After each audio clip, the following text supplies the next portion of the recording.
Hello everyone, welcome to my YouTube channel technical civil engineering. तो friends, आज हम बात करेंगे interview related questions part second.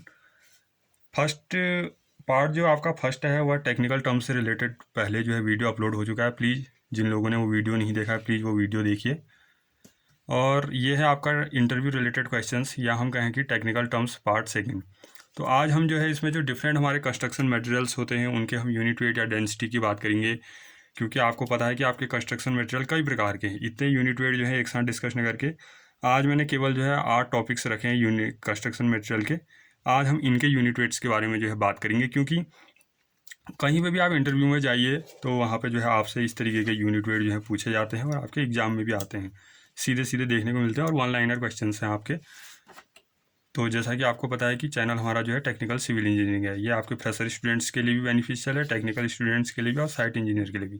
क्योंकि जो आपके एज ए सुपरवाइजर या as a site engineer site पर वर्क करते हैं तो उनको जो है इन चीज़ों की जो है ज़रूरत पड़ती है, तो उनको जो है ये आनी चाहिए एकदम।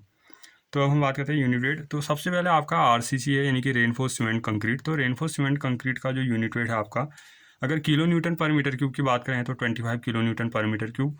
और आपको पता होना चाहिए कि 1 किलो न्यूटन पर मीटर क्यूब, यानी कि 1 किलो न्यूटन में आपके 1000 न्यूटन जो है होते हैं। तो यहाँ से हो जाएगा 25,000 न्यूटन पर मीटर क्यूब। और आप इसे जो है केजी पर मीटर क्यूब में कहेंगे तो आपको पता है कि 1 केजी में जो है 10 न्यूटन होते हैं, यानी कि 9.8 न्यूटन, यानी कि 10 न्यूटन। तो यानी कि आप जो है यहाँ पर कितना हो जाएगा आपका जो है 2500 केजी पर मीटर क्यूब। इसी तरीके से आपका पीसीसी यानी कि प्लेन सीमेंट कंक्रीट, जब पीसीसी क्या है जिसमें आपका जो है रेनफोर्समेंट बार जो है प्रोवाइड नहीं की गई है, केवल जो है सीमेंट कंक्रीट है, जैसे हम M15 का यूज करते हैं पीसीसी में। तो ये आपका जो है 24 किलो न्यूटन पर मीटर क्यूब, यानी कि 24 किलोमीटर पर मीटर क्यूब इसकी डेंसिटी है, किसमें न्यूटन पर किलो न्यूटन पर मीटर क्यूब में। और न्यूटन पर मीटर क्यूब में क्या हो जाएगा, यहाँ से 1000 और बढ़ा दीजिए, 24,000 न्यूटन पर मीटर क्यूब। केजी पर मीटर क्यूब में हो जाएगा 2400 केजी पर मीटर क्यूब, क्योंकि 1 केजी में जो है आपके 10 न्यूटन आ गए। ऐसे ही आपका लाइम कंक्रीट, यानी कि जब चूना कंक्रीट का आप यूज करते हैं कंस्ट्रक्शन में जो है, तो लाइम कंक्रीट का यूनिट वेट है आपका 19.20 किलो न्यूटन पर मीटर क्यूब। अगर आप बात करें न्यूटन पर मीटर क्यूब में तो यह 19,200 न्यूटन पर मीटर क्यूब। और अगर हम केजी पर मीटर क्यूब में बात करें तो 1920 जो है आपका केजी पर मीटर क्यूब। उसके बाद हम बात करते हैं कि जो आपकी ईंट चिनाई होती है ब्रिक मैसनरी ऑफ जो है सीमेंट मोर्टार की, सीमेंट मोर्टार से अगर हम ब्रिक मैसनरी करते हैं, जनरली अब इसी से करते हैं, तो 19.20 किलो न्यूटन पर मीटर क्यूब इसका और लाइम कंक्रीट का यूनिट वेट जो है लगभग सेम है। उसके बाद बात करते हैं brick masonry of lime mortar, यानी कि जो है ब्रिक मैसनरी तो कर रहे हैं लेकिन किससे कर रहे हैं, चूना मसाले से।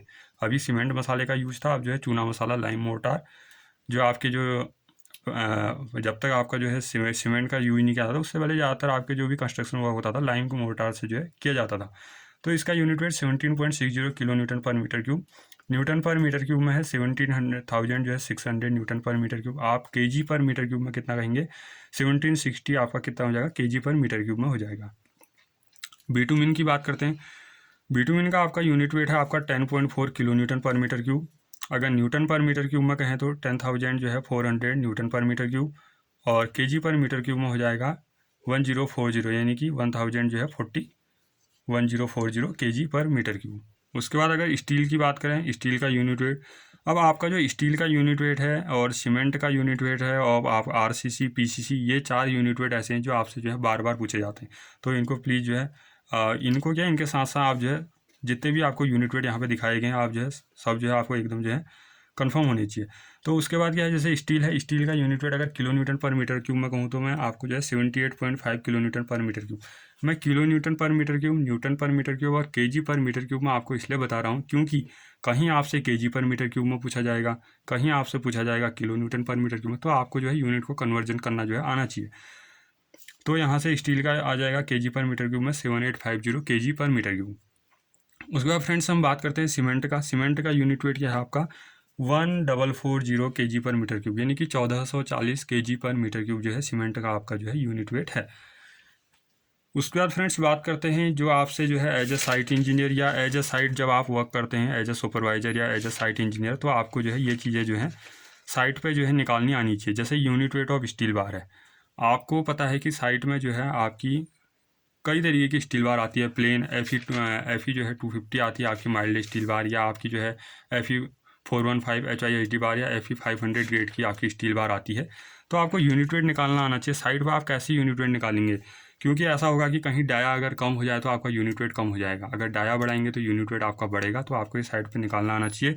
एज ए साइट इंजीनियर आप साइट पे क्या करेंगे कि unit weight of steel bar कैसे फाइंड आउट करेंगे। अगर केजी पर मीटर क्यूब, अगर मैं केजी पर मीटर में बात करूँ तो आपको सीधे से एक फॉर्मूला लगाना है, d²/162 इंटू जो है लेंथ ऑफ बार। यहाँ पे जो आपका डी रहेगा ये क्या है, डाया ऑफ बार, यानी कि जो भी आपकी स्टील बार है उसका क्या है, डाया, यानी कि कितना उसका व्यास है, ये में रहेगा। और लेंथ ऑफ बार जो रहेगी आपकी लेंथ ऑफ बार आपकी किस में रहेगी, मीटर में।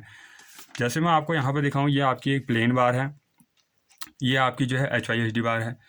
प्लेन बार अगर इसकी लेंथ क्या है, यहाँ से यहाँ तक जो है इसकी लेंथ माना 1 मीटर है, यानी कि 1000 mm। और जो इसका डाया है यह है आपका जो है, फॉर एग्जांपल मान लेते हैं 8 mm। तो अगर मैं स्लैब की बात करूँ तो 8 का स्क्वायर हो जाएगा अपॉन 162 इंटू लेंथ ऑफ बार आपका 1 मीटर, तो 1 के लिए निकाल देंगे। ऐसे ही आपको जो है 12 मीटर बार का जो है फाइंड आउट करना है यूनिट वेट। तो पहले आप 1 का निकाल लीजिए, उसको जो है 12 से मल्टीप्लाई कीजिए, क्योंकि जो आपका स्टील बार की जो मैक्सिमम लेंथ होती है आपकी 12 मीटर होती है, तो उससे मल्टीप्लाई करके आपका जो है यूनिट वेट आ जाएगा। ऐसे ही आपकी जो डिफॉर्म्ड बार है इसका भी निकाल सकते हैं। ये मैं केजी पर मीटर की बात कर रहा हूँ। अगर यही चीज़ हमें unit weight of steel bar निकालना है, लेकिन निकालना किस में, केजी पर फिट में, क्योंकि आपको पता होना चाहिए कि जो आपका 1 मीटर होता है, 1 मीटर में आपके जो है 3.28 जो है फिट होते हैं। फ्रेंड्स, आपको जो है यूनिट कन्वर्जन करने के साथ साथ आपको जो है यूनिट सबकी जो है आनी चाहिए। जैसे आपकी जो है 1 मीटर में कितने फिट होते हैं, एक सूत में जो है, एक सूत की अगर सरिया है आपकी तो उसको पता होना चाहिए आपको जो है 3.17 mm जो है एक सूत की बार में जो है होते हैं। ऐसे ही आपका 1 गैलन है, 1 गैलन में 3.78 लीटर होते हैं। तो अब मैं जो है एक आपका यूनिट कन्वर्जन का पूरा जो है एक आपका जो है लेक्चर उसी का रखूँगा। आज के लिए जो है 1 लाइनर क्वेश्चन में अगर मैं बात करूँ, unit weight of steel bar in KG पर फिट में, केजी पर फिट में कैसे निकालेंगे, आपको कुछ नहीं करना है, d²/162 की जगह जो है 533 रख देना है इंटू लेंथ ऑफ बार। ये जो फॉर्मूले हैं ये आपको आने चाहिए। अगर आपको ये फॉर्मूला पता है तो आप साइड पर क्या कर देंगे, unit weight of steel bar in KG पर मीटर और unit weight of steel bar in KG पर फिट में निकाल सकते हैं। ये जो आपका लेंथ ऑफ बार रहेगी किस में रहेगी, फिट में रहेगी।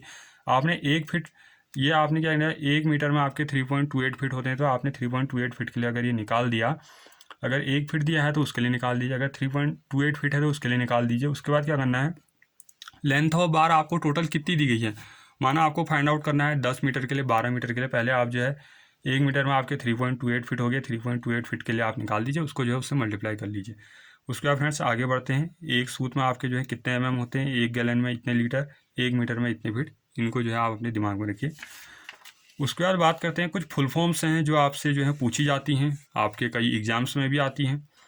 तो ज़्यादातर जो है एज ए इंटरव्यू, आप अगर जो है इंटरव्यू के रिगार्डिंग अगर मैं बात करूं तो वहाँ पर आपसे पूछे जाएंगे। जैसे आपका IR है, IR क्या है आपका, इंस्पेक्शन रिक्वेस्ट, यानी कि आप जो है कंस्ट्रक्शन मटेरियल का जब क्या करते हैं, इंस्पेक्शन करते हैं, निरीक्षण करते हैं, तो IR क्या है आपका, इंस्पेक्शन के लिए रिक्वेस्ट है टू कंसल्टेंट्स फॉर चेकिंग, यानी कि जब कंसल्टेंट्स आपसे कह रहे हैं कि चेकिंग, कुछ भी आपको चेक करना है, इंस्पेक्शन करना है, तो उससे रिलेटेड है इंस्पेक्शन रिक्वेस्ट। MIR क्या है आपका, मटेरियल इंस्पेक्शन रिक्वेस्ट, जो भी आपका मटेरियल है साइट पे, आपका बाइंडिंग मटेरियल भी हो सकता है, फाइन एग्रीगेट भी हो सकता है, कोर्स एग्रीगेट, या आपका रेनफोर्समेंट है, कुछ भी हो सकता है, तो वहाँ पर आपका मटेरियल इंस्पेक्शन रिक्वेस्ट MIR है। TMX आपका क्या है, थर्मेक्स पाउडर्ड बार, और आपका HD क्या है, सुपर डक्टाइल बार, ये इनकी फुल फॉर्म्स हैं। CTD क्या है, कोल्ड ट्विस्टेड डिफॉर्म्ड बार, ट्विस्टेड क्या है आपका जो है ऐठन वाली छड़ है, डिफॉर्म्ड क्या होता है आपका विरूपित छड़ है। तो यानी कि अगर जो है कोल्ड ट्विस्टेड डिफॉर्म्ड बार की बात कर रहा था, यानी कि ऐठी हुई जो है विरूपित छड़ों की बात जो है हो रही है। TMT आजकल आप जैसे देखते हैं, कई जो है टीवी में ऐड देखते हैं, या आप जो है अगर आप साइट पे एज ए साइट इंजीनियर है तो आप वो बार से में देखते हैं कि TMT बार से लिखा हुआ होता है, FE415 HYSD TMT बार या FE500 TMT बार। तो वहाँ पे क्या होता है कि TMT क्या है आपका, थर्मो मैकेनिकली ट्रिएटेड बार। ज़्यादातर जो बार सब आ रही हैं आजकल वो आपकी TMT बार से आ रही हैं, थर्मो मैकेनिकली ट्रिएटेड बार। उसके बाद अगर हम HYSD बार कहें, FE415 HYSD बार है, FE500 HYSD बार है। अब ये जो HYSD बार है आपकी हाई यील्ड स्टैंड डिफॉर्म्ड बार, यानी कि उच्च पराभव सामर्थ्य विरूपित जो छड़ें होती हैं। यानी कि इसमें होता क्या है, HYSD बार्स जो होती हैं आपकी, आपको मैं दिखा रहा हूँ HYSD बार्स क्या हैं। ये आपकी प्लेन बार है फ्रेंड्स, और ये है आपकी डिफॉर्म्ड बार। प्लेन बार आपकी जो है सादी छड़ कह सकते हैं, एकदम जो है प्लेन बार, इसमें जो है कोई भी आपको जो है जो भी इसमें जो है आपको जो ट्विस्टेड या डिफॉर्म्ड जो है कुछ भी देखने को नहीं मिला, कोई भी हेलिकल इसमें साइन जो है नहीं है। लेकिन डिफॉर्म्ड बार में देखिए ये जो है इस तरीके से है, ये क्या करता है कि बॉन्ड स्ट्रेंथ को आपका इंक्रीज करेगा, और डिफॉर्म्ड बार का अगर आप यूज़ कर रहे हैं तो आपको ज़्यादा जो है डाया और बार बढ़ाने की ज़रूरत भी नहीं है, कम डाया और बार्स भी आपका जो है यूज हो जाएगा HYHD बार के केस में।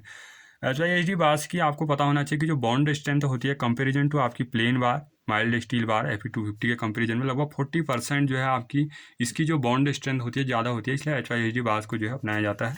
तो यहाँ से आप ये देख लीजिए कि HYHD क्या है, high yield strength deformed bars. उसके बाद बात करते हैं names various authorities on a construction site. Friends क्या होता है कि जब आप किसी प्राइवेट कंस्ट्रक्शन साइट पर जो है वर्क करते हैं तो आपको जो है वहाँ पे क्या होता है कि वेरियस जो अथॉरिटीज़ होती हैं, यानी कि बड़े लेवल से छोटे लेवल तक सबके जो है आपको नेमिंग पता होनी चाहिए। सबसे पहले आप जिस प्रोजेक्ट पर वर्क कर रहे हैं, सीनियर इंजीनियर और प्रोजेक्ट मैनेजर जो उस प्रोजेक्ट को लीड करेंगे। प्रोजेक्ट मैनेजर का क्या है काम कि उस प्रोजेक्ट मैनेजर ने किसी भी प्रोजेक्ट को जब हम स्टार्टिंग करते हैं तो प्रोजेक्ट मैनेजर ही जो है उस प्रोजेक्ट को पूरा मैनेज करता है।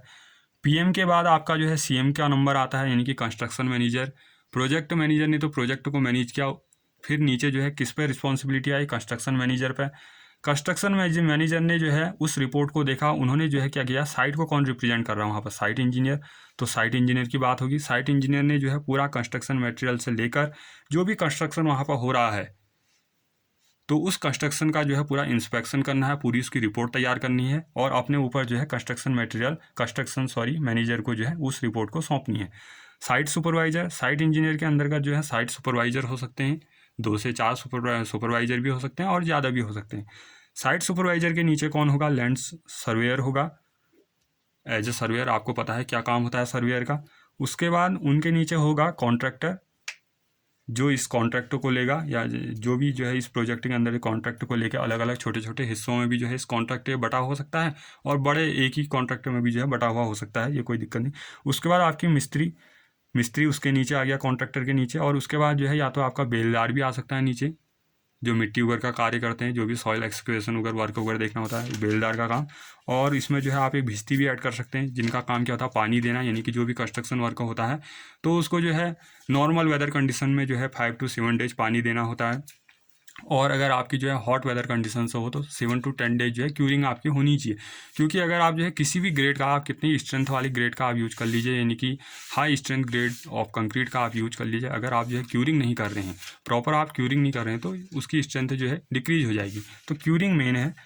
तो भिस्ती के बाद आपका हो सकता है मैसन या जो है मजदूर, जिसका काम क्या है, आप जो है मैसन या मजदूर जो भी कॉन्ट्रैक्टर होगा उसके अंतर्गत क्या होंगे कि मैसन या मजदूर, यानी कि पूरे मैसन या मजदूरों को जो है वो डील करेगा, क्योंकि मैसन या मजदूर लाने की जिम्मेदारी किसकी है, कॉन्ट्रैक्टर की है। तो फ्रेंड्स आज हमने जो है लगभग इसमें जो है कम से कम 25 जो है पॉइंट्स की बात की है। ये क्या है आपके जो है इंटरव्यू रिलेटेड क्वेश्चंस हैं या जो है आपके टेक्निकल टर्म्स हैं। जो फर्स्ट जो आपका वीडियो आया था पार्ट फर्स्ट टेक्निकल टर्म्स का, तो उसमें भी लगभग मैंने जो है 25 से जो है 13 पॉइंट्स की जो है बात की थी। काफ़ी जो है आपके लिए बेनिफिशियल है और इस इन्फॉर्मेशन को प्लीज़ आप जो है अपने फ्रेंड्स को शेयर कीजिए, ताकि अगर वो जैसे ही डिप्लोमा पूरा होता है तो एज ए साइट पर जो है वर्क करने जाते हैं तो उन्हें जो है इन चीज़ों की जो है नॉलेज होनी चाहिए। तो फ्रेंड्स अगर आपको वीडियो अच्छा लगा हो तो प्लीज़ लाइक कीजिए और अपने फ्रेंड्स को जो है शेयर कीजिए, ताकि जो है उन्हें भी ये बेनिफिशियल इन्फॉर्मेशन जो है मिलती रहे। और अपने जो नए जुड़े हैं इस वीडियो से, प्लीज़ वो इससे जो है सब्सक्राइब कीजिए और जो है बेल आइकन को प्रेस करना ना भूलें। Thank you for watching.